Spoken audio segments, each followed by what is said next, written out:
Les doy un cordial saludo y le damos inicio a la tercera sesión del curso especializado en Derecho Procesal Penal correspondiente a la etapa intermedia. Recordarles que la firma legal Pomar y Abogados siempre está capacitándonos a través de cursos, a través de diplomados, para todas aquellas personas que quieran fortalecer sus conocimientos dentro del ámbito penal. En esta ocasión profundizaremos un punto clave dentro de la etapa intermedia en el proceso penal y el tema de hoy será la apelación del auto de enjuiciamiento. Respecto a la dinámica, eh, creo que iremos a partir de las 8, que estamos ahorita a las 8:30, hasta las 10 de corrido, para que luego, al finalizar la sesión, ustedes puedan realizar sus preguntas y sus inquietudes al doctor Fabio. Ahora les voy a presentar al doctor Fabio Mesa Quesquén, abogado por la Universidad San Martín de Porres, maestrando en Derecho Penal por la misma Casa de Estudios, ha obtenido premios por excelencia académica desde el año 2013 al año 2019, además de haber realizado distintas conferencias, tanto nacionales como internacionales. Asimismo, ha llevado cursos en litigación oral penal en el país de Chile y en el país de Colombia. Sin más preámbulos, dejamos eh, la palabra al doctor Fabio Mesa Quesquén para que nos brinde su ponencia. Muchas gracias.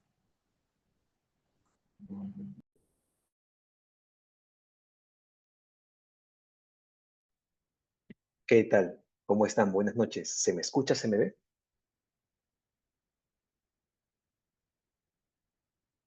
Sí, doctor, sí se lo escucha. Excelente. ¿Cómo están, chicos? Por favor, ¿podríamos proyectar las diapositivas? Un momento, doctor.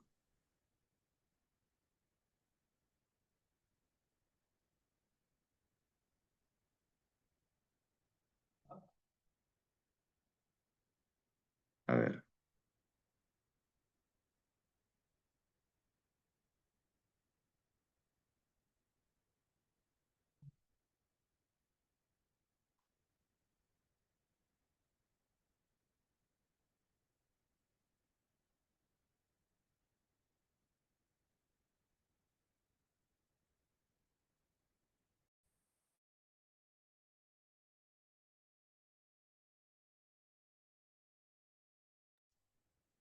Atrás, por favor. Correcto. ¿Cómo están, chicos? Primero, bueno, agradecer por la generosa presentación y también por la invitación del doctor Pomar y su gran equipo que conforma su estudio jurídico.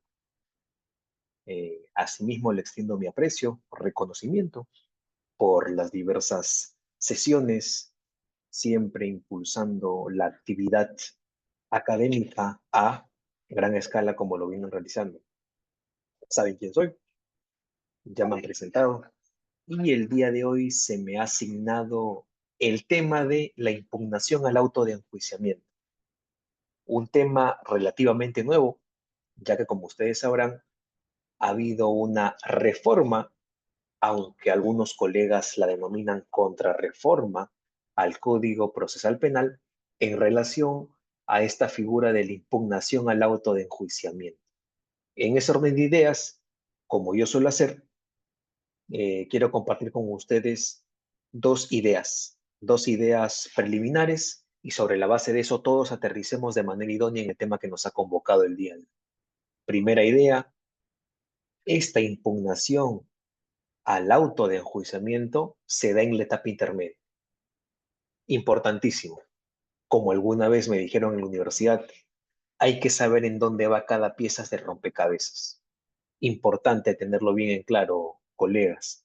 Y número dos, pues que esta impugnación al auto de enjuiciamiento tiene críticas por un lado y por otro lado, si lo saben utilizar, suele ser un gran instrumento a favor de las personas que representan. Muy importante. Por favor, siguiente diapositiva.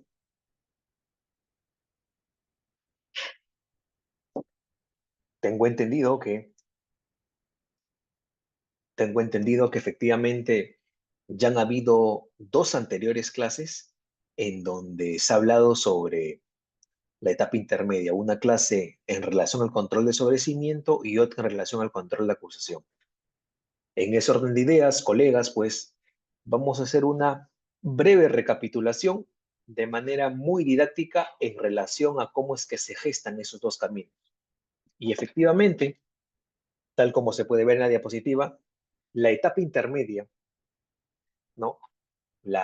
Esta bisagra que existe entre la etapa de investigación y entre el juicio oral, suele estar, como bien lo indica su nombre, al medio de estas dos, porque de un lado ve si se hizo una correcta investigación y al otro lado, mirando al futuro, se observa si efectivamente existen razones, existen elementos para poder pasar a la etapa estelar de nuestro proceso penal común peruano.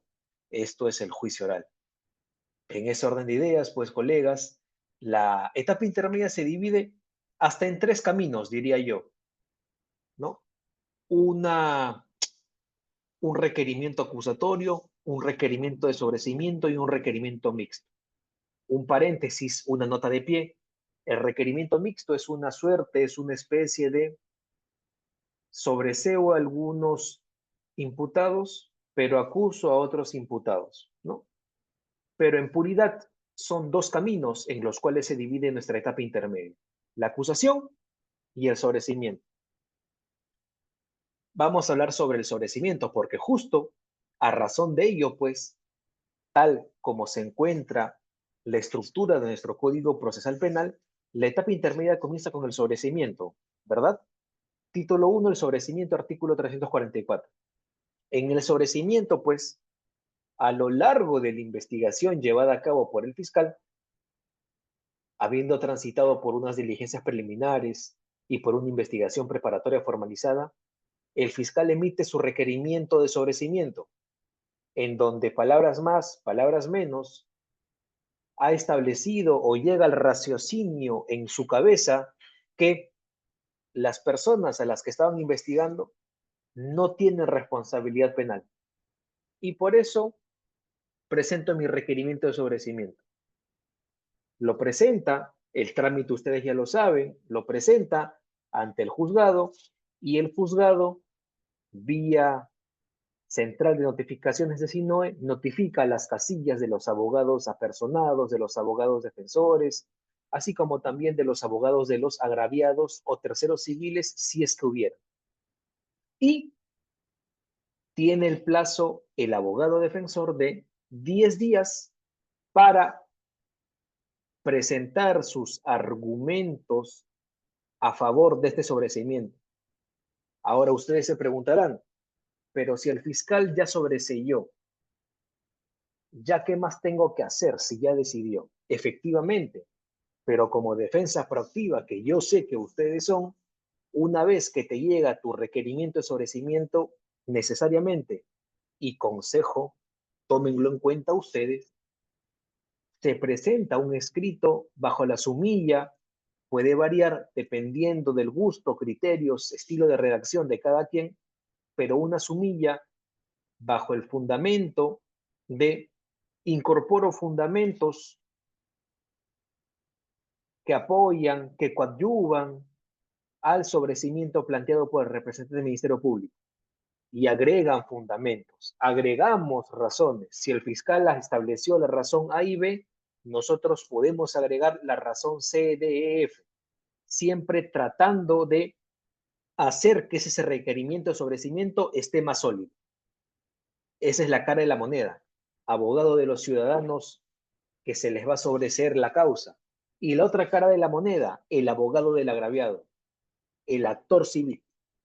Notoriamente no va a estar de acuerdo con este sobreseimiento y, por razones más que obvias, se va a oponer. en donde puede solicitar el forzamiento de la acusación o puede solicitar la investigación suplementaria. ¿Ya? Ahora, vamos a pasar a los tres supuestos. Recuerden ustedes plazo de 10 días para hacer esto. A los tres supuestos, tres escenarios, tres caminos, tres contextos en los cuales se bifurca el sobreseimiento. El escenario más sencillo y el más fácil y que no se da es en que el juez emita el auto de sobreseimiento. ¿Correcto? El juez emite el auto de sobreseimiento. Y a razón de ello, pues, está de acuerdo con el requerimiento de sobreseimiento emitido por el fiscal. Recuerden ustedes que el requerimiento de sobreseimiento es un acto postulatorio del Ministerio Público. Se lleva a cabo la audiencia y el juez al término de la misma decide que el sobreseimiento, ese requerimiento de sobreseimiento es el mejor que ha visto en su vida. Y luego del debate se emite el auto de sobreseimiento. Doble conformidad, se acabó. Ciudadano sobreseído. Segundo escenario, el forzamiento de la acusación, conocido en doctrina como el control jerárquico o el procedimiento para forzar la acusación o también conocido como, como la figura del control jerárquico, forzamiento de la acusación, procedimiento para forzar la acusación, acusación forzada, como se conoce en Chile. Y en este forzamiento de la acusación suceden cosas bastante singulares, en que luego del debate, por el carácter judicialista de esta etapa intermedia, porque como ustedes sabrán, el juez de investigación preparatoria es quien dirige, quien direcciona la etapa intermedia, y en ese orden de ideas, pues esta etapa intermedia tiene un control judicial propiamente de esta etapa, en donde el juez decide, es protagonista en relación a el análisis sobre el requerimiento de sobreseimiento que llega a sus manos. ¿Correcto? Y luego del debate, el juez efectivamente se percata de que ese requerimiento de sobreseimiento no es acorde a derecho, por las diversas razones que él tenga, ¿no? Y lo que se hace es, el juez al amparo del artículo 346, numeral 1, tiene dos opciones. Lo eleva en consulta ¿a quién? Al fiscal superior. Superior jerárquico del fiscal provincial. Mucha atención aquí. Y este fiscal superior tiene dos opciones. O ratifica la decisión de su fiscal provincial, es un requerimiento de sobreseimiento acorde a derecho, doble conformidad, juez, tienes que emitir el auto de sobreseimiento, porque recuerden ustedes que el juez no puede acusar. Hay un cambio muy significativo en relación a lo que sucedía con el antiguo Código de Procedimientos Penales del año 1940, a diferencia de lo que sucede con el mal llamado nuevo Código Procesal Penal del año 2004. Esa orden o esa investidura para investigar, para perseguir el delito, le corresponde al fiscal, no le corresponde al juez. Constitución del 79, Constitución de 1993, Ley Orgánica del Ministerio Público. El Ministerio Público es el órgano encargado, autónomo, independiente de llevar a cabo la investigación. Primer escenario, el fiscal superior ratifica la decisión del fiscal provincial. Segundo escenario, y aquí viene un problema muy interesante también, y es que el fiscal superior examina el requerimiento de sobreseimiento del fiscal provincial y efectivamente es un requerimiento de sobreseimiento que no es acorde a derecho. Te ordeno, fiscal, que acuses, rectifica.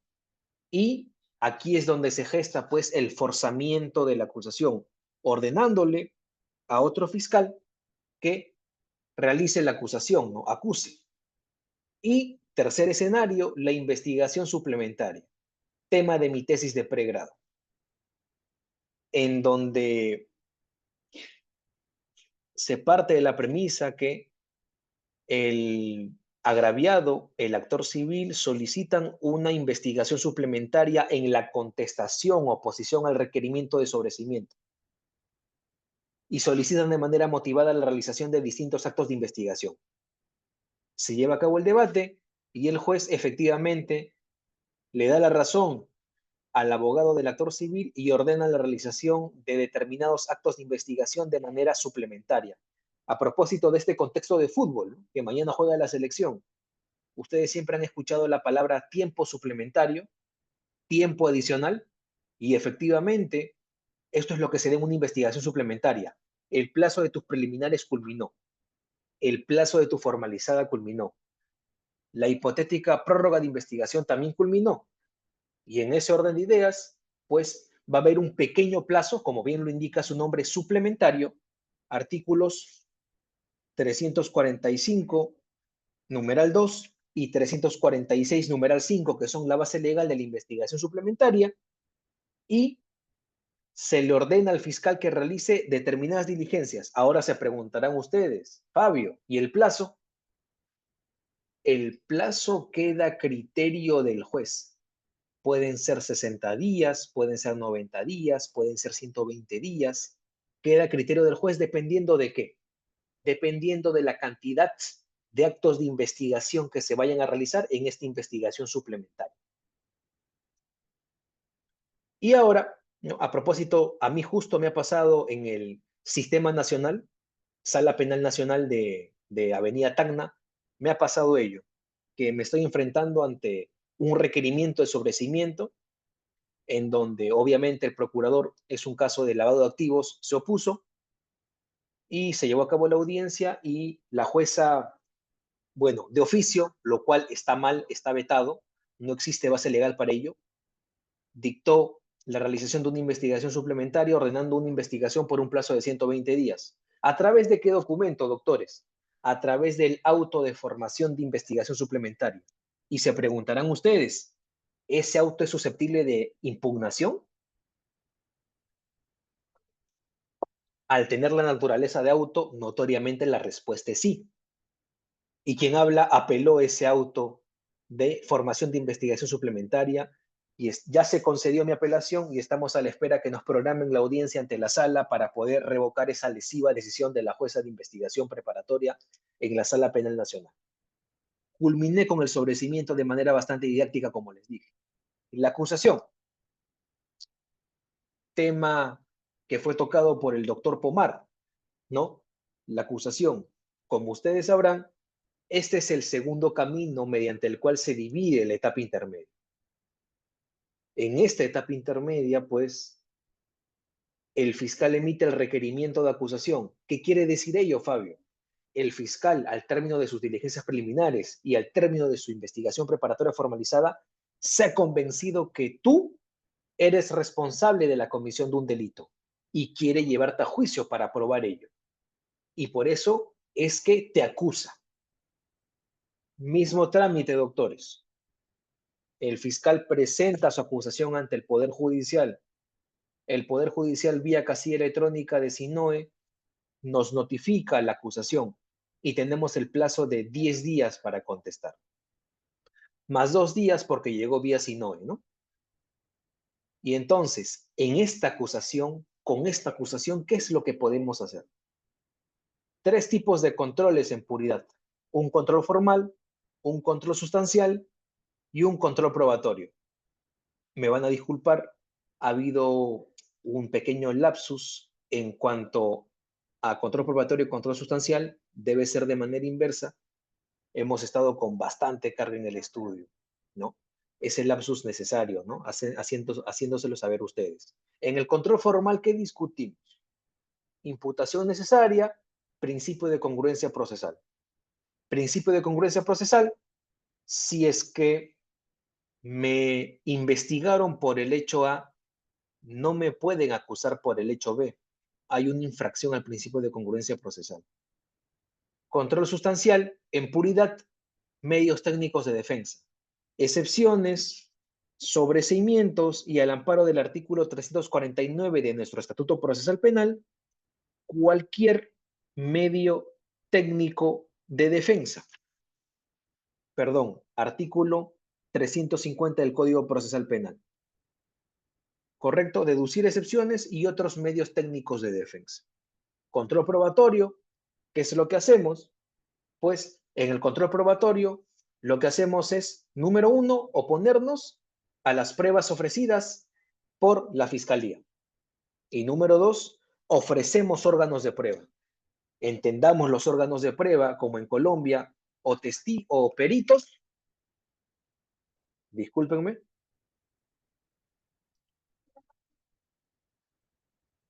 a ver, me disculpen.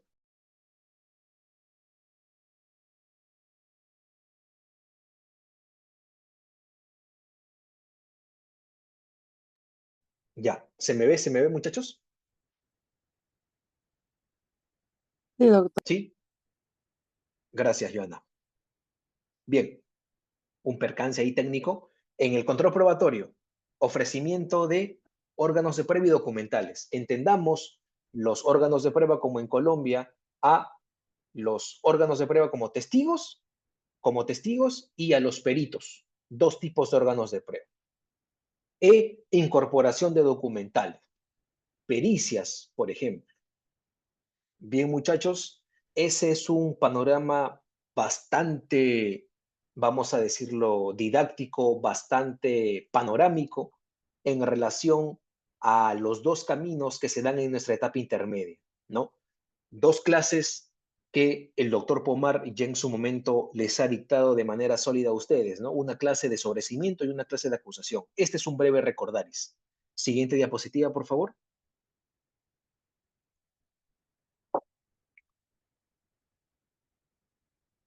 Ya. Para el tema que se me ha convocado, doctores. Tal como les dije al comienzo de mi intervención, se me ha convocado para la clase de impugnación al auto de enjuiciamiento. ¿Ya? Partamos de la premisa que existen antecedentes, ¿no? Y ha habido una reforma al Código Procesal Penal, aunque muchos la denominan, la catalogan como una contrarreforma, en relación a la modificación del artículo 353, numeral 1 de nuestro Estatuto Procesal Penal, contenido en la Ley 32.130, que, palabras más, palabras menos, lo que está haciendo es permitir la impugnación del auto de enjuiciamiento. Modificación que se dio el 10 de octubre del año 2024. Miren ustedes, prácticamente recientemente nueva, 11 meses. 11 meses. Siguiente diapositiva, por favor.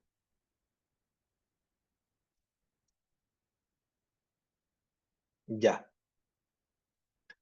Antes de hablar de la base legal, que es el artículo 353, inciso literal 1 de nuestro Código Procesal Penal, doctores, el auto de enjuiciamiento, ¿qué es?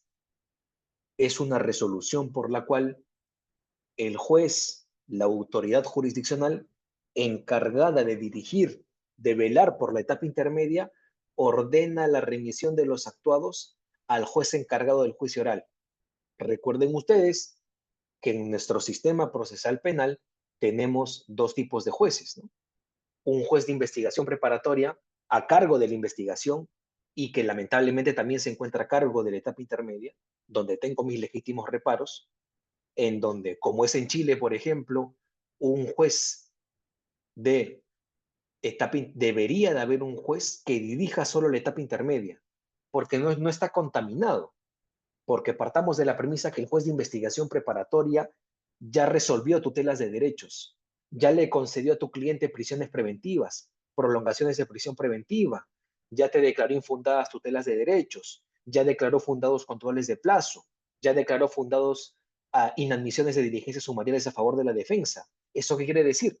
Que el juez ya se encuentra precavido, que se encuentra contaminado. De una u otra manera, tiene cierta percepción del caso. Y por ello, pues es que desde esta modesta tribuna considero que efectivamente la etapa intermedia debería tener jueces únicos y exclusivos de etapa intermedia. Así tal cual.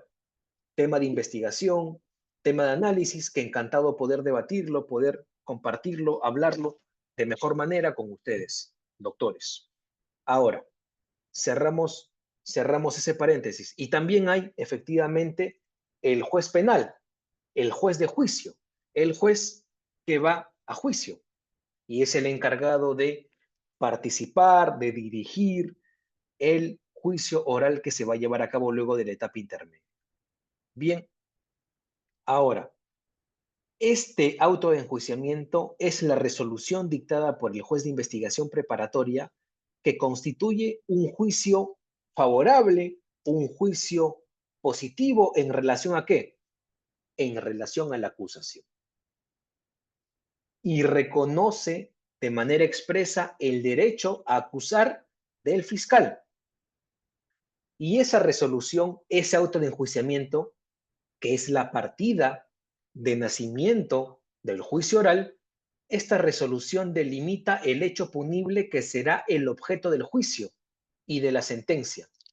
Fija los medios de prueba a favor de la defensa, a favor del agraviado, a favor del fiscal, determina el órgano competente para el enjuiciamiento y dispone la remisión del actuado al juez penal, sea unipersonal o colegiado.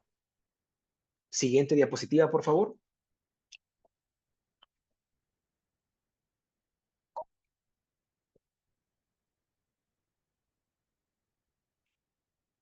Gracias. Tenemos, pues, colegas, que vamos a encontrar dos posturas muy marcadas en relación al auto de enjuiciamiento.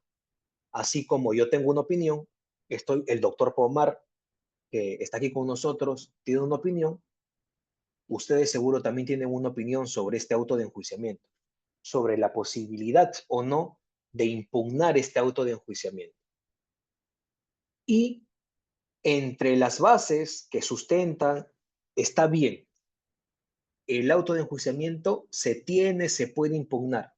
Tenemos, por ejemplo, la Constitución política, tenemos un derecho a la pluralidad de instancias, entendido ya como bajo el tenor del principio pro homine, jurisprudencia de la Corte Interamericana de Derechos Humanos, las interpretaciones siempre a favor del hombre, siempre a favor de la persona, y por ello, no delimitar solo la pluralidad de instancia a una sentencia, sino también a un auto, ¿no? Como por ejemplo un auto de prisión preventiva, que puedes apelar en segunda instancia y el resultado puede ser otro. O por ejemplo, un auto que declara infundada una tutela de derechos, que puedes apelar y en segunda instancia, ante una sala compuesta por 3 jueces, el resultado puede ser otro, puede ser favorable. Y aquí también tenemos el auto de enjuiciamiento, el cual es susceptible de apelación. Artículo 139, numeral 3 de nuestra Constitución Política, que regula la pluralidad de instancia, y el numeral 14, el principio de congruencia y derecho de defensa. Y, como ya se ha dicho, el artículo 353, numeral 1, que fue introducido, fue modificado mediante la ley 32.130, palabras más, palabras menos, nos indica que efectivamente el auto de enjuiciamiento puede ser materia de apelación. ¿Por qué? ¿Bajo qué supuesto? Dos supuestos. Cuando no hay una imputación necesaria bien formulada y cuando no se incorporan correctamente observaciones de la etapa intermedia. Siguiente diapositiva, por favor.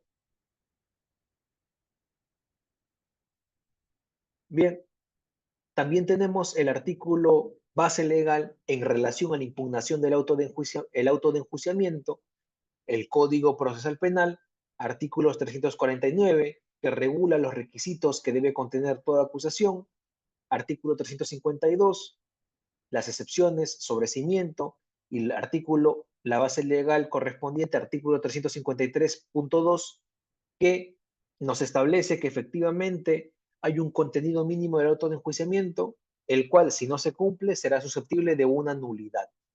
Recuerden ustedes, nulidad como remedio. Y también, sobre la base de la teoría general de la impugnación, tenemos un régimen recursal del Código Procesal Penal. Esto es las reglas generales de los recursos estipulado en el artículo 405, el plazo para apelar en el artículo 414, y la competencia de la Sala Penal Superior, artículo 417. Siguiente diapositiva, por favor. Ahora, aquí el meollo del asunto. Hay un problema práctico tras la reforma, que como les comenté al inicio de esta disertación, muchos la denominan contrarreforma.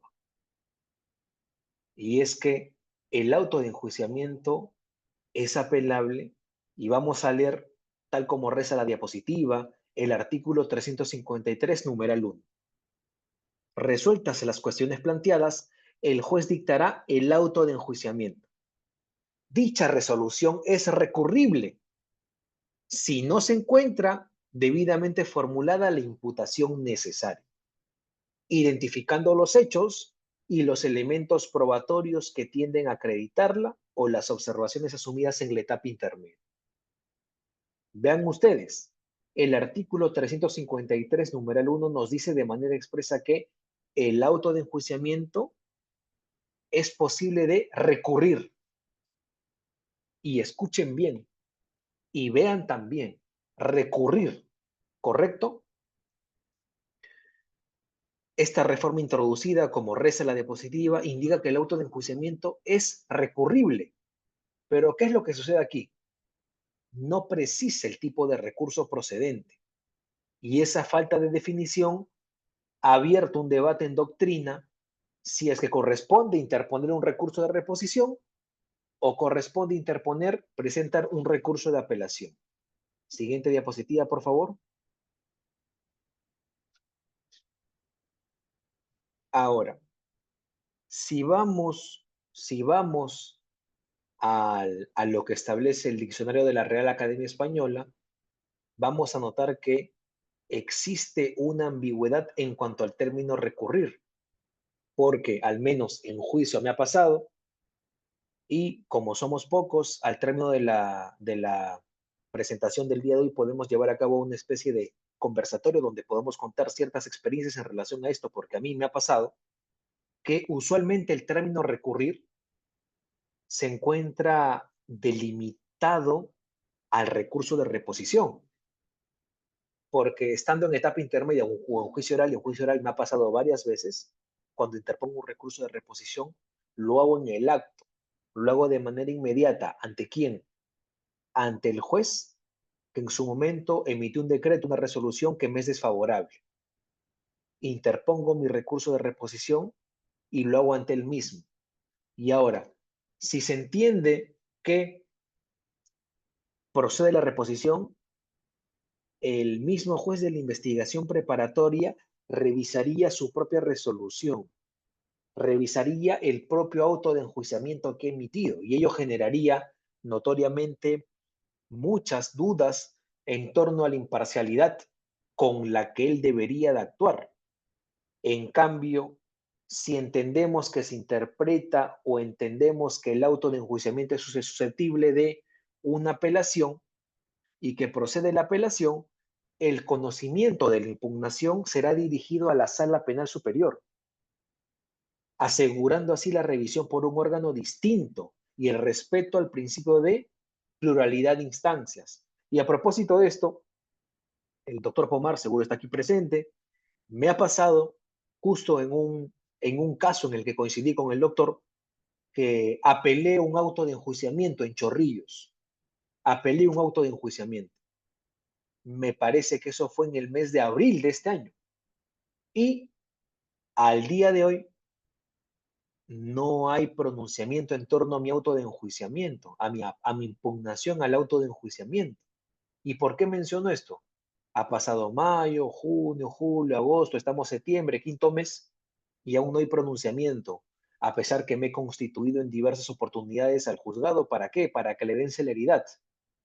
Porque notoriamente, pues, como ustedes sabrán, cuando uno apela el auto de enjuiciamiento, obviamente, bajo los parámetros indicados del artículo 353, numeral 1, por defectos de la imputación necesaria, o porque, por ejemplo, no se han identificado los hechos y los elementos probatorios que tienden a acreditarla, es porque hay ciertas falencias, ¿no? Y se tiene que llevar a cabo la audiencia ante la sala, ¿no? Es lo que corresponde. Ya de seguro pronto habrán novedades para poder compartirlas, porque es un caso que justo fue en el que coincidí con el doctor Pomar aquí presente.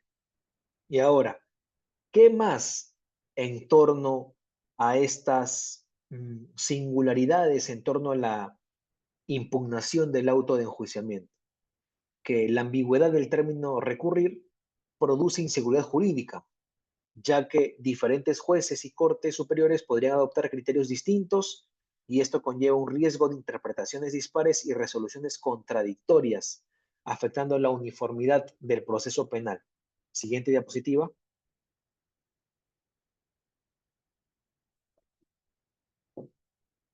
Necesario saberlo, doctores. Hay diferencias en torno al recurso de reposición y apelación. ¿Y por qué menciono esto? Porque como les he indicado, existe una ambigüedad en torno a si por el término recurrir entiendo que puedo ir vía reposición o ir vía recurso de apelación ante un auto de enjuiciamiento. Una reposición, como les contaba en mis experiencias en diversos juicios orales, se presenta ante el mismo juez que dictó la resolución. Busca que el juez la reconsidere o modifique y no asegura la imparcialidad, porque el juez revisa su propio acto, de que después de ello, en base a tú como buen litigante que eres y buen manejo que tengas de la teoría general de las impugnaciones, puedas, después de tu reposición,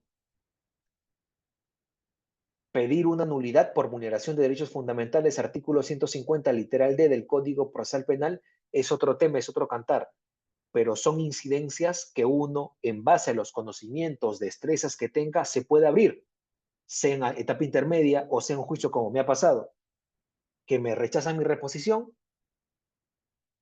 interpongo mi nulidad por vulneración de derechos fundamentales. Me han declarado fundado, me han declarado infundado, me declaran infundado, recurro, o mejor dicho, impugno vía recurso de apelación. Se forma el cuaderno y se eleva a la sala.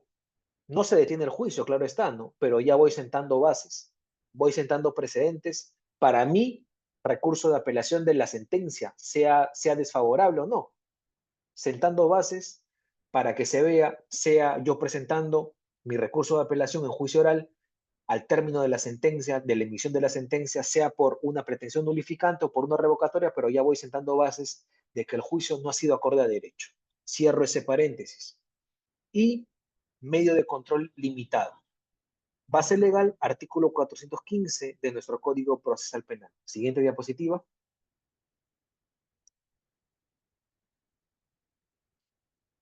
La apelación. No, se presenta ante el juez que dictó la resolución, pero lo resuelve la sala superior y permite la revisión por un órgano superior y distinto. Asimismo, garantiza la pluralidad de instancia e imparcialidad judicial y se da un control más amplio y seguro del recurso impugnatorio que el litigante o el fiscal interponga. Siguiente diapositiva.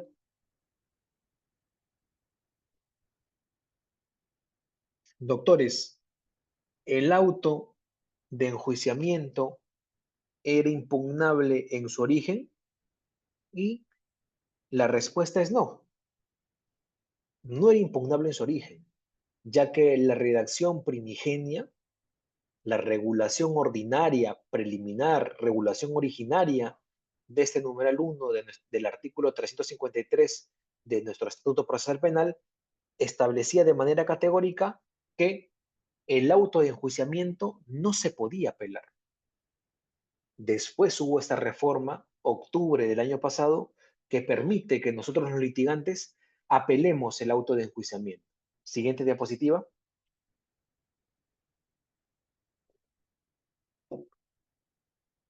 ¿Qué establece la norma actual y dónde se presenta la antinomia jurídica? ¿Y por qué se menciona esto? Porque en doctrina, autores como el doctor Wilfredo Roque, ¿no? En su libro intitulado La etapa intermedia, menciona la existencia de una antinomia jurídica. ¿Una antinomia jurídica entre qué artículos, Fabio? Entre el artículo 352, numeral 2, y el artículo 353, numeral 1. ¿Por qué? Porque, por lo siguiente, porque a raíz de la dación, de la promulgación de la Ley 32.130, cuyo artículo modificó de manera expresa y establece la posibilidad de recurrir el mencionado auto de enjuiciamiento, se puede advertir que la norma actual ha establecido como requisito exclusivo para la procedencia de la impugnación del auto de enjuiciamiento la afectación al principio de imputación necesaria. Y esta reciente posibilidad de impugnar el auto de enjuiciamiento, como hay ciertos autores en doctrina, desnaturaliza de cierta medida la esencia y la estructura de esta fase del proceso penal. Conviene también recordar que la audiencia de requerimiento de acusación se divide, como ustedes ya lo saben, con la clase del doctor del Pomar y con esta breve introducción que yo les di al comienzo de nuestra sesión, en tres subetapas claramente definidas, muy diferenciadas: el control formal, el control sustancial y el control probatorio. Y cada una de ellas cumple una finalidad procesal específica. Me voy a detener en la finalidad del control formal, el cual es asegurar que la acusación fiscal cumpla de manera rigurosa con los requisitos establecidos en el artículo 349 del Estatuto Procesal Penal, el cual en el numeral 1, literal B, de dicha disposición establece que debe contener una relación clara, precisa, circunstanciada y específica de los hechos que se atribuyen al imputado. Y esta exigencia normativa, ¿qué garantiza? Garantiza pues que el imputado conozca de manera bastante clara los hechos que se le atribuyen, trayendo como consecuencia inmediata que puede ejercer una defensa adecuada, eficaz, oportuna, conforme al principio de contradicción y al debido proceso. Por su parte,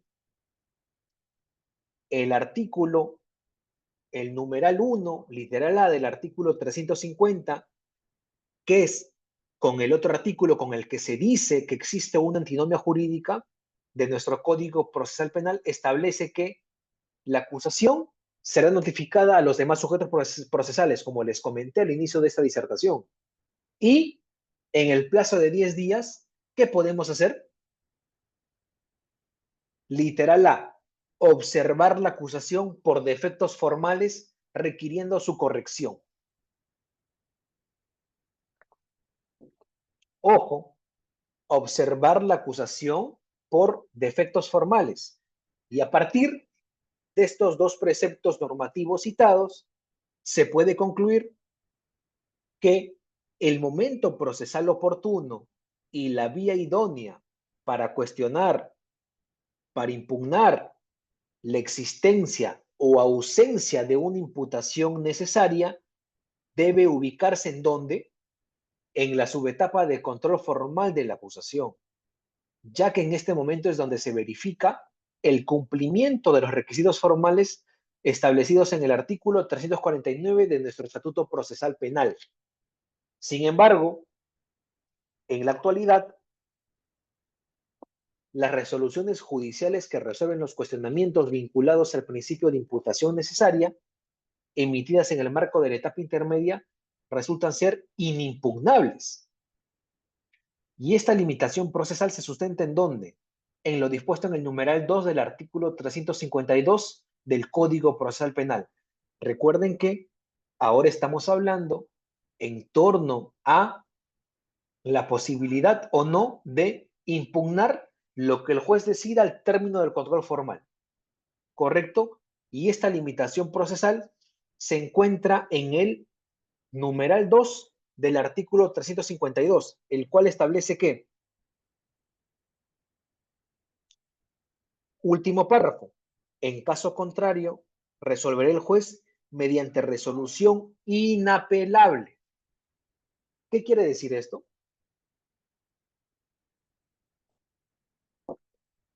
Que cuando el juez resuelva dando, como se dice, una relación jurídica procesal válida, ¿no? Y se pasa el filtro del control formal casación de Huánuco, la resolución que emite el juez es de carácter inimpugnable.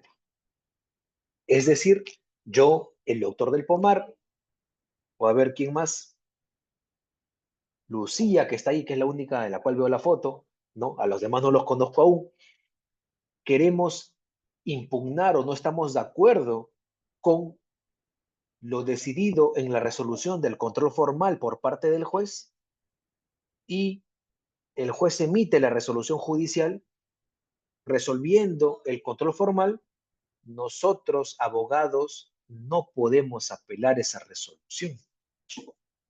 Pero fíjense ustedes, luego de transitar por el control sustancial, se rechazan nuestros medios técnicos de defensa, luego de culminar el control probatorio, se emite el auto de enjuiciamiento, o sorpresa, o mejor dicho, o novedad, o contrarreforma. Artículo 353, numeral 1. Puedo apelar el auto de enjuiciamiento. ¿Por qué? Por infracción a la imputación necesaria. ¿Se puede ver ese sinsentido? ¿Se puede ver esa antinomia, doctores? Por un lado, establece de manera expresa que la resolución judicial en la que te declara, en la que resuelve las observaciones formales, entiendas imputación necesaria, no se puede impugnar, es inapelable, pero al término de la etapa intermedia, en la emisión del auto de enjuiciamiento, sí se puede apelar el auto de enjuiciamiento. ¿Por qué motivo? Por infracción de imputación necesaria. Vean ustedes esa incongruencia por parte del legislador.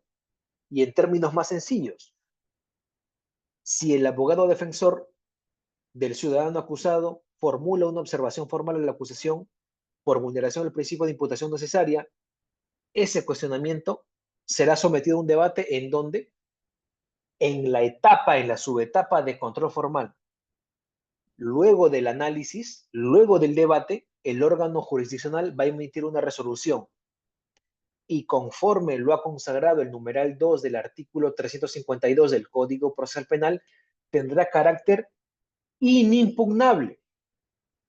No se puede apelar. Y al tratarse de una decisión inherente al control formal de la acusación, es lo que va a suceder. Pero con la modificación introducida al artículo 353, numeral 1 del Código Procesal Penal, mediante la ley 32.130, se habilita, sale a la luz, nace la posibilidad de impugnar el auto de enjuiciamiento cuando se alegue una afectación, una infracción al principio de imputación necesaria. Y esta reforma genera un conflicto normativo notorio, ¿no? Tal como les estoy diciendo, ¿no?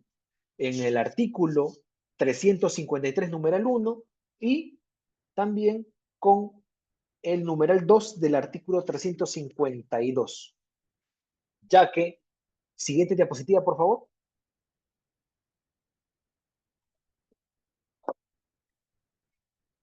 Ahí está más claro. Muchas gracias. Vean ustedes, ¿ah? Artículo 352, numeral 2. Resolverá el juez mediante resolución inapelable. Artículo 353, numeral 1. Dicha resolución es recurrible. Y por eso es que se dice que existe una especie de coexistencia entre dos disposiciones normativas contradictorias. Por un lado, una resolución judicial inimpugnable que resuelve la observación por imputación necesaria, y por otro lado, la posibilidad de impugnar el auto de enjuiciamiento por el mismo motivo, tal cual, doctores. Y ahora, siguiente diapositiva, por favor.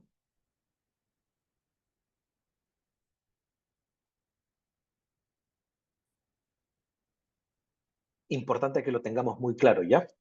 ¿Cuánto es el plazo para interponer el recurso de apelación en contra del auto de enjuiciamiento? Como ustedes bien saben, doctores, cuando interpones un recurso de casación son 10 días hábiles, ¿verdad? Cuando interpones un recurso de apelación contra sentencia son 5 días hábiles. Y cuando interpongas un recurso de apelación contra un auto, entendamos auto en toda la amplitud de este auto de prisión preventiva, auto de prolongación de prisión preventiva, auto de adecuación de la prolongación de prisión preventiva, auto de formación de la investigación suplementaria, auto que declara infundada tu tutela de derechos, auto que declara infundada tu control de plazo, auto que declara infundado tu solicitud de inadmisión de diligencias sumariales, auto que concede un allanamiento con fines de descerraje e incautación. Para los autos, doctores, 3 días para apelar. ¿Correcto? Es importante que por favor lo tengan claro. 3 días para apelar. Que por supuesto van a, si es que se notifica vía casilla electrónica 19, van a ser más 2 días hábiles, por así decirlo, según lo previsto en el artículo 155C de la Ley Orgánica del Poder Judicial. Recuerden ustedes también que días hábiles procesales no se contabiliza sábado, tampoco domingo, ni feriados judiciales, ¿no? Ese es el plazo que tenemos para apelar. Pero una nota a pie de página aquí. Y esto es lo que nos pasó con el doctor del Pomar, en este caso de Chorrillos que les comento. Poder Judicial de Lima Sur. No sé si por aquí haya algún colega que trabaje en el Poder Judicial de Lima Sur. Con respeto siempre, claro está. Nos notificaron el auto de enjuiciamiento y el juez lo leyó en la audiencia y nos dio por válidamente notificado. ¿Qué hacemos? Quedamos notificados en el momento, es verdad, pero de manera inmediata solicitamos que se nos remita vía correo electrónico el audio de esa audiencia llevada a cabo en donde el juez dicta en los últimos 15, 20 minutos de la audiencia el auto de enjuiciamiento.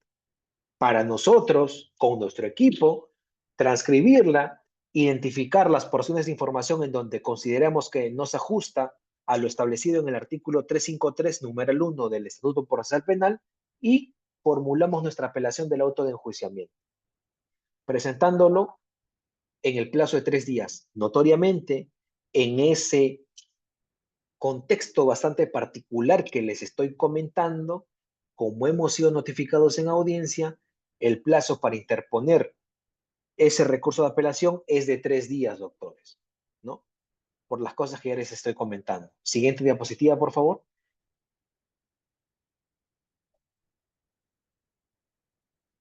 Contenido y requisitos de la apelación.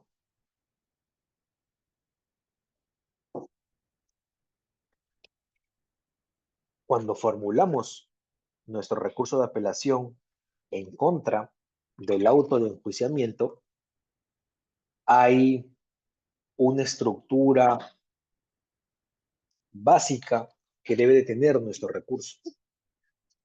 Es como cuando contestamos una acusación, doctores. Nuestro control formal, sustancial, probatorio y cualquier otro mecanismo tendiente a preparar de mejor manera el juicio, ¿no? Bien ordenado, bien delimitado. Cuando apelemos un auto de enjuiciamiento, ya seguro me van a contar quién ha tenido la oportunidad de apelar un auto de enjuiciamiento, porque a mí, en el litigio, el día a día, me ha pasado. Tenemos que tener bien estructurado nuestra apelación, ¿no? Tenemos que tener una transcripción de los hechos acusados, recogidos literalmente de la acusación fiscal o de la acusación subsanada, si es que hubo o no control formal, la precisión del defecto de imputación necesaria que se coloca en nuestro recurso y, por supuesto, la fundamentación clara y correcta del vicio de legalidad que se cuestiona. Y ese nivel de precisión se justifica en que la sala, segunda instancia, va a revisar las resoluciones judiciales autos y no directamente los actos del Ministerio Público. Siguiente diapositiva.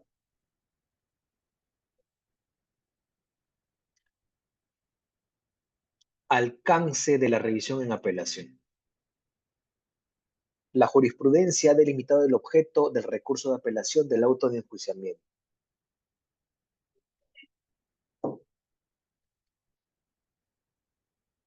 Sí son materia de apelación vicios formales derivados de la falta de transcripción de los hechos, deficiencias de la imputación necesaria, incorporación correcta, incorrecta o exclusión indebida de medios de prueba inadmitidos. de medios de prueba admitidos. Esos escenarios, esos supuestos, sí son materia de revisión en apelación del auto de enjuiciamiento. No son materia de apelación cuestiones sustanciales ya resueltas en la etapa intermedia, como las excepciones, pedidos de sobreseimiento o la valoración del mérito de convicción de la acusación fiscal, porque entiéndase que, queramos o no, nos guste o no, lo regulado en el artículo 353 establece, consagra, presupone escenarios bastante claros para cuando apelamos el auto de enjuiciamiento, no siendo susceptible de impugnación del auto de enjuiciamiento algún defecto que consideremos en el control sustancial. Más aún también con lo establecido en la Apelación Suprema 1/2025, en donde ha consagrado que la apelación del auto de enjuiciamiento no puede extenderse a la existencia o suficiencia de prueba directa ni del análisis de elementos de convicción por tratarse propiamente de elementos del juicio oral. Siguiente diapositiva, por favor. Atrás, atrás, por favor. Ya, vamos a quedarnos ahí por un momento. Como se les ha dicho, los supuestos que actualmente permiten la impugnación del auto de enjuiciamiento, a tenor de la modificación del artículo 353, numeral 1, lo es la vulneración a la imputación necesaria, identificación deficiente de los hechos o falta de precisión en los elementos probatorios ofrecidos, o las cuestiones que ya son materias de debate de la subetapa de control formal de la acusación. Estos aspectos procesales forman parte del núcleo duro temático que debe ser verificado y resuelto. Ahora,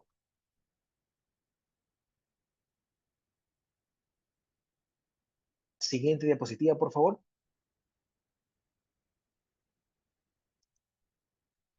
Consecuencias de una apelación fundada, esforzándonos por traer los pronunciamientos más recientes en relación al tema abordado el día de hoy que nos ha convocado. Si la apelación se declara fundada, la consecuencia no es la revocatoria, sino la nulidad del auto de enjuiciamiento, retrotrayéndose el proceso hasta la etapa de control formal de la acusación, esto en aplicación del principio pro actione y del artículo 7, numeral 3 del título preliminar del Código Procesal Penal. Tal criterio ha sido recogido efectivamente en el caso de Susana Villarán, recaído en el expediente 36-2017-cuaderno 163, que reconoce que la única consecuencia posible frente a defectos de imputación necesaria es la nulidad con retroacción, pues no cabe un sobreseimiento. Siguiente diapositiva, por favor.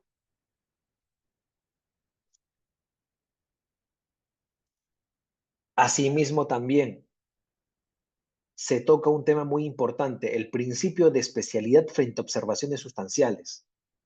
Y es que cuando se trata de excepciones o pedidos de sobreseimiento, el Código Procesal Penal prevé reglas bastante especiales, ¿no? El artículo 352, en relación al auto que resuelve las excepciones, procede la apelación, y el 352, número 4, ¿no? Que la desestimación de un pedido de sobreseimiento no es impugnable. Por ello, la apelación del auto de enjuiciamiento no puede ser utilizada como una vía indirecta para cuestionar decisiones ya reguladas por normas específicas. Y en caso de conflicto, ¿qué va a primar? El principio de especialidad. ¿Quién nos lo dice? El Tribunal Constitucional.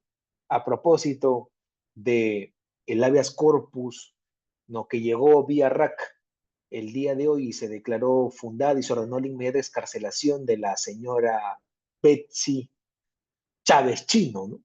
Que ya debe estar en libertad en estos momentos, ¿no? Tribunal Constitucional, como garante de los derechos fundamentales en nuestro país. Siguiente diapositiva, por favor.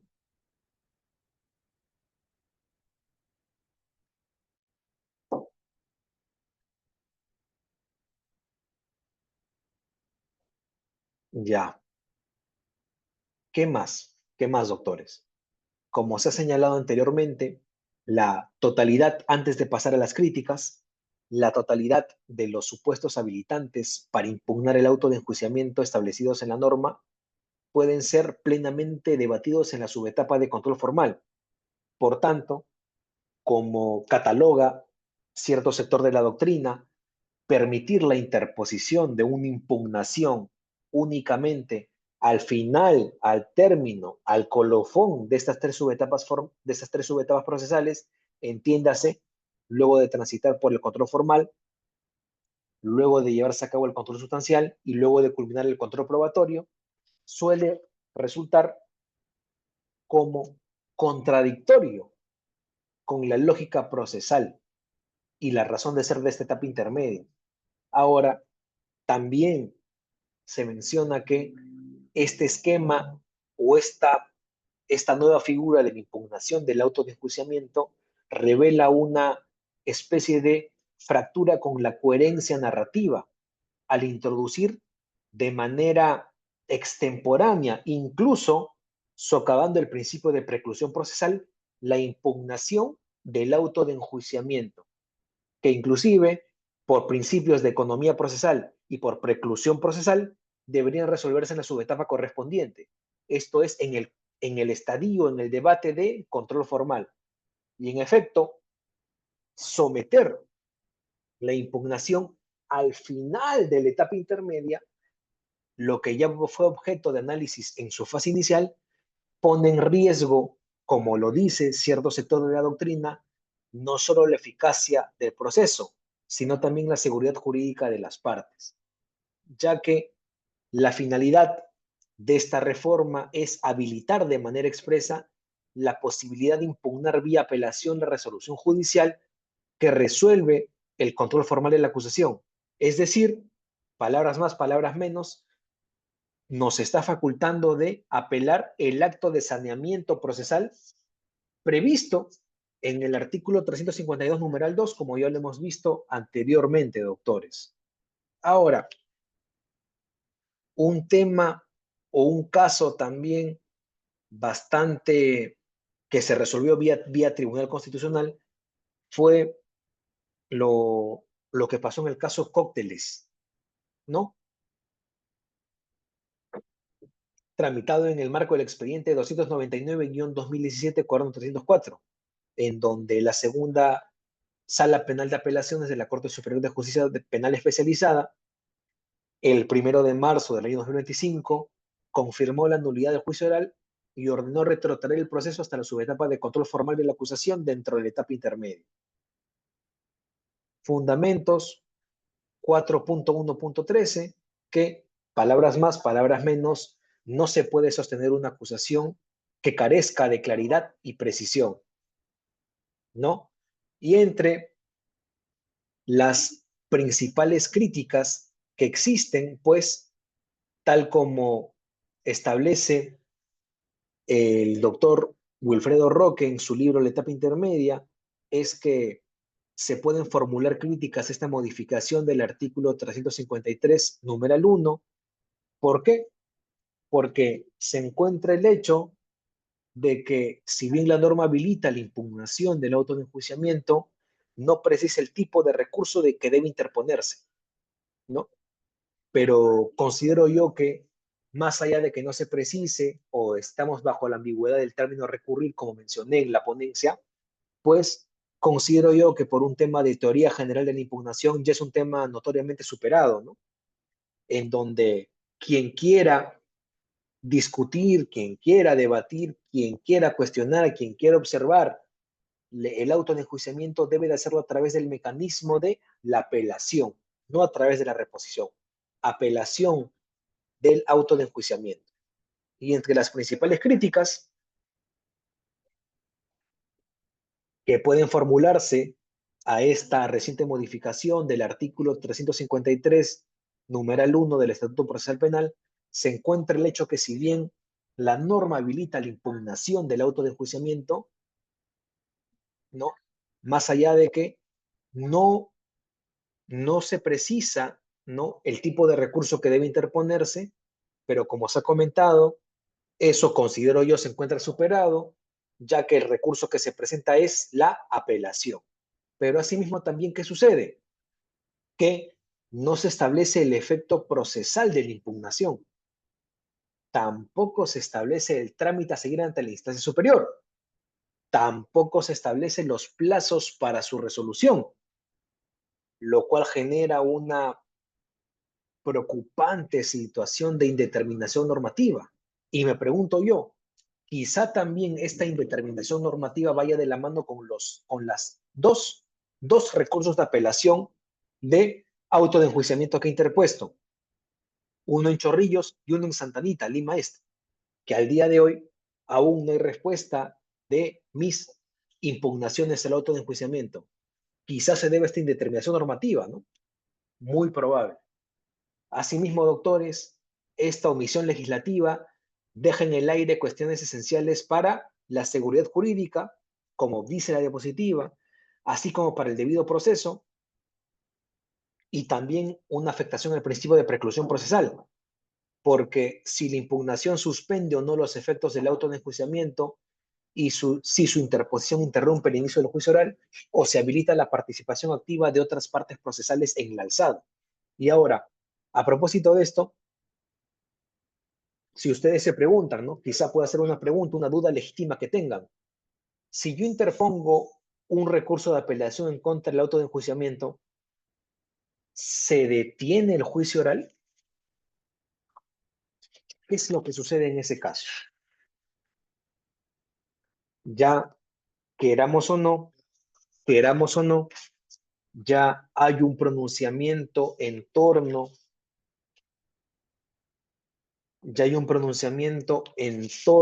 a este aspecto problemático, esta pregunta que les estoy planteando. Y es que en el caso también de la ya ciudadana libre, Betsy Elizabeth Chávez Chino, en la apelación 2-2025, apelación suprema de fecha 10 de febrero del año 2025, ya la Corte lamentablemente ha establecido que en el fundamento quinto que cabe puntualizar que si bien se ha mencionado en la audiencia de casación que el auto de enjuiciamiento fue apelado conforme al nuevo artículo 353, numeral 1 del Código Procesal Penal, tal apelación, mucha atención doctores, tal apelación conforme al artículo 418, numeral 1, no tiene carácter o efecto suspensivo. Es decir, que el hecho de que uno de manera estratégica apele un auto de enjuiciamiento, lamentablemente, con mucho pesar, y lo digo lamentablemente, no va a detener el desarrollo del juicio oral. Eso va a seguir. Apelación Suprema número 25-2025. Pero otro aspecto problemático que también lo planteo aquí y lo dejo para que lo pensemos, ¿no? Si en mi apelación del auto de enjuiciamiento se declara infundado, ¿se puede recurrir o se puede acudir a la Corte Suprema vía casación? Yo considero que sí, un rotundo sí, porque entiéndase que se va a emitir una resolución judicial en segunda instancia, notoriamente un auto, y los autos que causan gravamen irreparable pueden ser también susceptibles de materia de recurso de casación, y esa será la manera de llegar a la casación, ¿no? Pero obviamente, como un médico, como un cirujano, que siempre tiene que saber por dónde ir, tiene que saber qué instrumento agarrar, tiene que saber por qué vía operar. Nosotros, abogados, también somos o también debemos de tener ese ejercicio fino para interponer un recurso. Y es que si acudimos vía recurso de casación, un auto de enjuiciamiento, nuestra apelación del auto de enjuiciamiento que fue declarado infundado en segunda instancia, ¿podemos acudir a la Corte Suprema vía recurso de casación? Sí, pero bajo la causal de casación extraordinaria, porque estamos ante un auto interlocutorio. Llegamos a la Corte Suprema vía recurso de casación bajo el supuesto de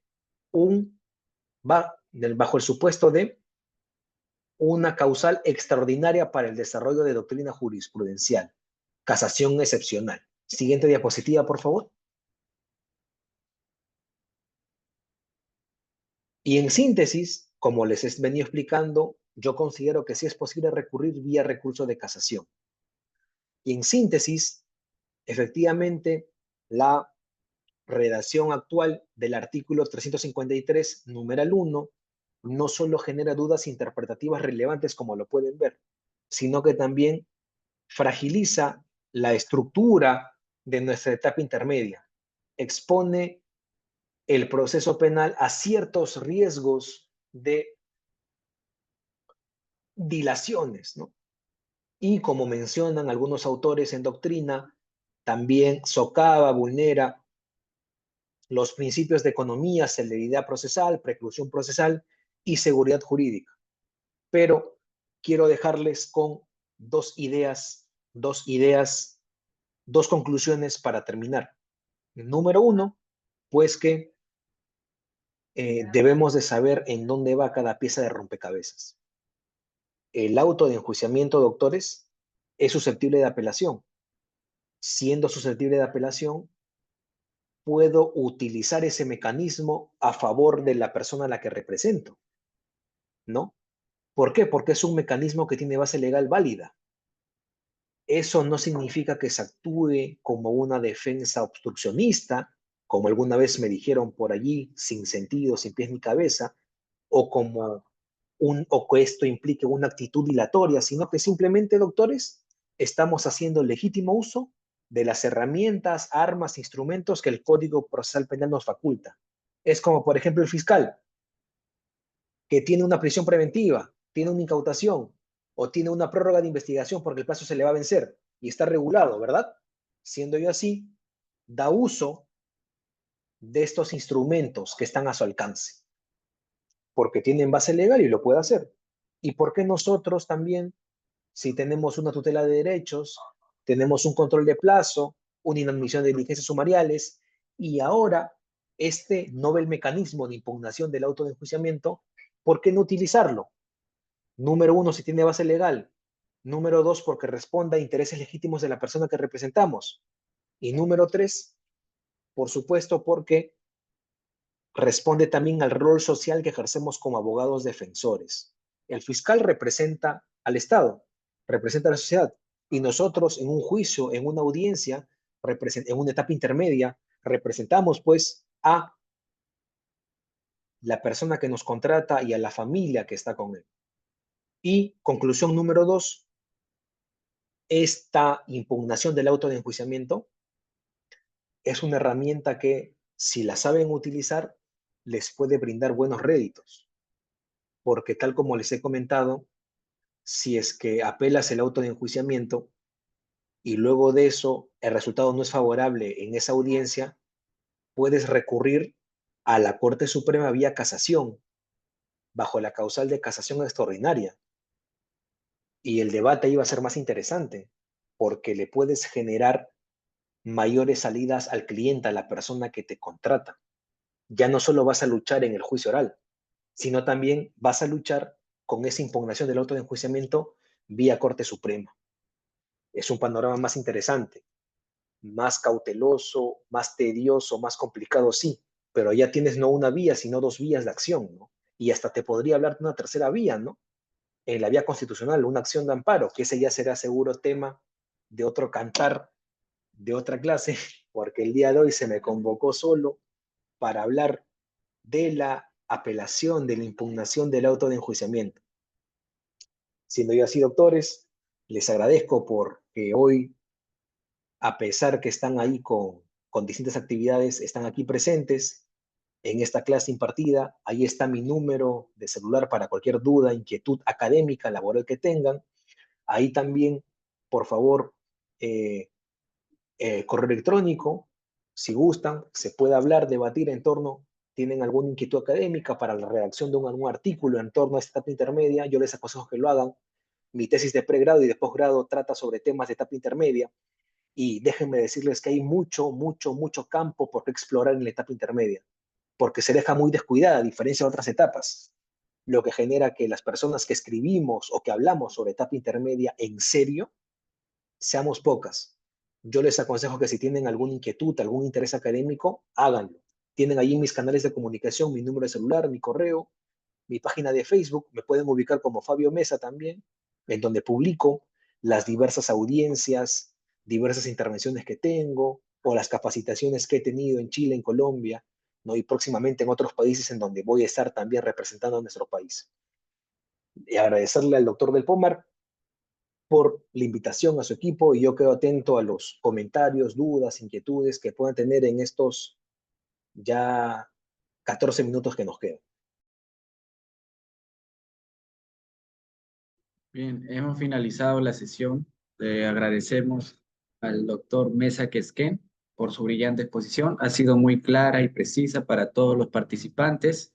Estoy seguro de que nos va a servir de mucho en nuestra vida profesional, en nuestra vida académica. Y si no tienen alguna pregunta, algunos. Bien. Puesto que no hay ninguna pregunta, le otorgo la palabra al doctor Pomar, que le quiere brindar a, a usted, doctor, unas palabras de agradecimiento. Gracias. Fabio, ¿qué tal? ¿Cómo está? Buenas noches. ¿Qué tal, doctor? Doctor, Aquí estamos. ¿Qué tal? no, sí, agradecerle por su exposición, ¿verdad? Que es fructífero y constructivo para todos los que somos académicos y también litigantes, estamos en este mundo y sobre todo expresar lo que es la ponencia a la vez, asimismo las experiencias, ¿no? De eso lo que buscamos es con este curso que nosotros estamos siempre tratando de llevar a cabo adelante y pues cerramos con su participación, doctor, este curso que es la etapa intermedia. Como está indicado, la etapa intermedia, la verdad, en la realidad, muchas veces es vista como aquel que, es una etapa procesal penal que no tiene mucho interés, relevancia, dicen. A veces algunos, incluso estudiantes, confunden, piensan, dicen, etapa intermedia no sirve para nada. Es un simple filtro, dicen. Pero la verdad, quienes piensan eso, aquellos que están equivocados, porque en realidad etapa intermedia es control, ¿no? El control que se tiene que realizar con todos los sujetos procesales y para que un caso puede pasar al juicio o no, amerita o no, ¿no? Entonces es realidad, ¿no? Que eso necesitamos profundizar y nosotros como defensa vemos desde otro ángulo quizás y lo Ministerio Público quizás distinto, entre otros, ¿no? Doctor, es ese tema, ¿verdad? Está de mi parte como en nombre de firma legal Pomar Abogados, agradecerle, doctor, por su brillante ponencia y queda pues también invitado, doctor, a futuras ponencias que en mes de octubre vamos a estar pues iniciando el curso exclusivamente de juicio oral, doctor. Espero contar con su presencia, doctor, porque el juicio oral vamos a estar programando por lo menos 5 a 6 cursos porque amerita el desarrollo del juicio, según nuestro Código Procesal Penal pues explicar, diría, paso por paso, ¿no? Alegatos de apertura, en qué consiste declaración del acusado en este caso, qué es interrogar, contrainterrogar, también el tema de autodefensa con declaración del acusado que no es lo mismo, defensa material, que podemos decir, o cómo se puede quizás cuestionar o interrogar, contrainterrogar lo que es el tema de los peritos, alegatos de clausura, entre otros doctores. La verdad, el juicio es diríamos, es un mundo donde debemos de actuar con conocimiento. Y para ello estamos ya preparando, muy próximo estamos lanzando, doctor, ese curso. Espero contar con su presencia, doctor, y para esa ponencia que se va a lanzar. Y le comento, doctor, aprovechando que están, agradecerles también, doctora Joana, al doctora María, Caterina Martínez, María Abel, Lucía, que es una alumna, exalumna que le enseñé en un momento, y algunos que estaban conectados, doctor, allá se retiraron, otros, doctor, no se han podido conectar porque algunos alumnos que están inscritos están en exámenes y por eso es que les entiendo. Y como también, doctor, le comento, cuando tuvimos clases sobre la etapa, lo que es investigación preparatoria, tuvimos más concurrencia. Y cuando es etapa intermedia, como se verá, dirán, pues, no, etapa intermedia es, pero no es para minimizarlo. Las tres etapas del sistema procesal penal tienen lo suyo, lo propio, y debemos de conocer, ¿no? Esa es mi opinión. Doctor, agradecerles, ¿verdad?, por su ponencia una vez más, en nombre mío y de mi firma legal Pomare Abogados, y como le indicaba, invitarles a todos los participantes desde ya que puedan pues también formar parte del grupo, que pueden pues inscribirse para lo que es el juicio oral. La verdad, el juicio oral es muy importante, ¿no? Pienso, doctor, a veces en el juicio oral que vamos a lanzar el curso, también explicar obviamente una clase, lo que es eh, el proceso de juicio con el procedimiento de Código Penal antiguo, ¿no? Lo que es, conocemos el Código de 40 o de 2004, porque a veces el manejo de lo que es Código Procedimiento Penal tiene su particularidad, doctor. Y ya muchas veces en las universidades, yo lo voy a decir así, casi no lo tocan. Ya todos somos fruto o hijos del nuevo Código Procesal Penal, pero como litigantes en algún momento vamos a quizás asumir casos todavía que están liquidando, como por ejemplo en Lima. Entonces es necesario también enseñar, orientar ello que muchas veces que hacen las universidades no nos lo señalan. Cómo se lleva a cabo lo que es el proceso de juicio oral en el Código Procedimiento Penal. Pues, doctor Fabio, un gusto agradecerle, ¿verdad? Una vez más, gracias a todos los participantes. Ya nos estaremos reencontrándonos en octubre. En este mes vamos a estar publicando cursos con ingreso totalmente gratuito de algunos cursos, doctor Fabio. Si usted amerita también, quizás tiene tiempo, lo vamos a estar conversando internamente, y como por ejemplo colaboración eficaz, expedición preventiva, entre otros cursos vamos a lanzar, pero en octubre iniciaremos con curso de juicio oral propiamente dicha.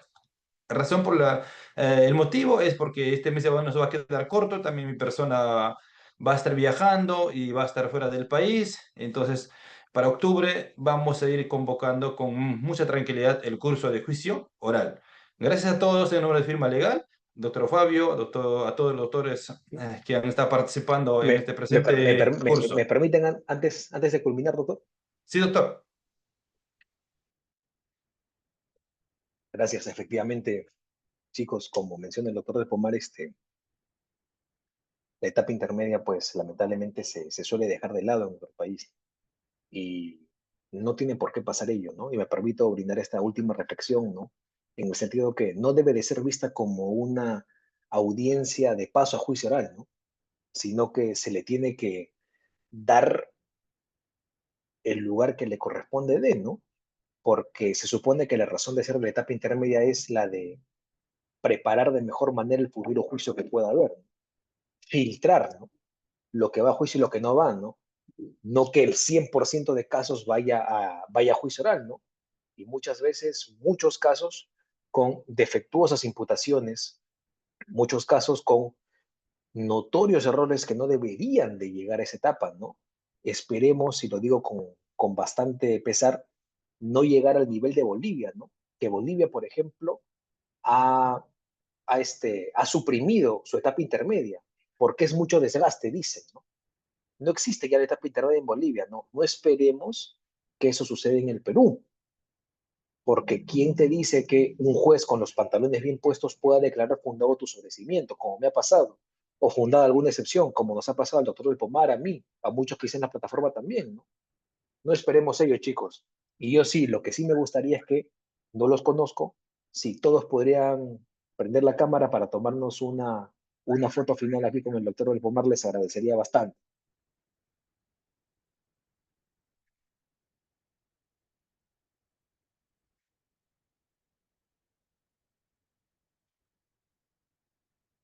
Ahí está. John está enseñando la cámara. ¿Cómo No, estás? doctora Giovanna, sí, doctora. Es ella nuestra alumna que está siempre en toda la clase, doctora. Buenas noches, ¿Qué tal? doctor. Buenas Doctores, noches. Mucho gusto. Tal, mucho sí. gusto, doctor.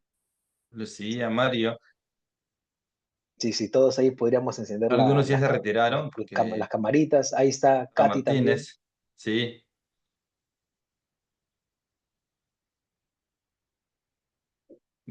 Bueno, con los que estamos. Ahí, ¿alguien más ahí?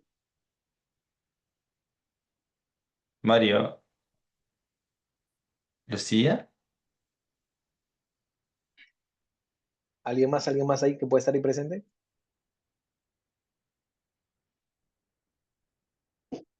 Sí, no prende su cámara.